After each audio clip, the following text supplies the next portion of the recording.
কসবা উপজেলার গোপীনাথপুর ইউনিয়ন ছাত্রলীগের যুগ্ম আহ্বায়ক অপারেশন ডেভিল হান্ট অভিযানে সৌরভ হোসেন কাউসার প্রকাশ কাউসার খান সৌরভকে গ্রেফতার করেছে কসবা থানা পুলিশ।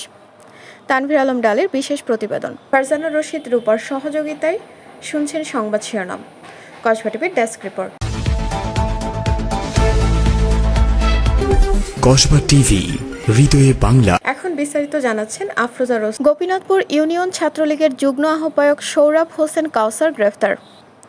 কসবা থানা অফিসার ইনচার্জ মোহাম্মদ আব্দুল কাদের জানান, সে কসবা থানা মামলা নং 27 সন্ত্রাস বিরোধী মামলার 6 নং আসামি। গ্রেফতারকৃত আসামি সৌরভ হোসেন কাউসার প্রকাশ কাউসার খান সৌরভকে অপারেশন ডেভিল হান্ট অভিযানের আলোকে গ্রেফতার করা হয়েছে। এছাড়াও আটককৃত আসামি নিষিদ্ধ ঘোষিত ছাত্রলীগের কসবা উপজেলা ছাত্রলীগের সক্রিয় সদস্য সৌরভ হোসেন কাউসার।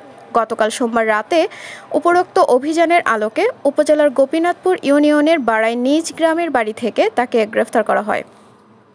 আসলে ছাত্রলীগটা তো একটা রাষ্ট্রীয়ভাবে সে নিষিদ্ধ ঘোষিত, সে একটা নিষিদ্ধ একটা দলের সক্রিয় সদস্য ছিল। তার পদবি ছিল সে গোপীনাথপুর ইউনিয়নের যুগ্ম আহ্বায়ক এবং কসবা উপজেলার ছাত্রলীগের সদস্য ছিল আর কি। আমরা তাকে যে অপারেশন ডেভিড হান্ট অভিযান একটা অপারেশনের অংশ হিসেবে তাকে আমরা গ্রেপ্তার করি। তাকে আমরা যে অপারেশন ডেভিড হান্ট যেটা চলতেছে সরকারিভাবে, আমরা তাকে ওই অপারেশনের ভিত্তিতে গ্রেপ্তার করি এবং তার বিরুদ্ধে একটা রেগুলার মামলাও আছে সন্ত্রাস দমন আইন। আমরা তাকে ওই মামলার বুকে আদালত সমর্থ করছি।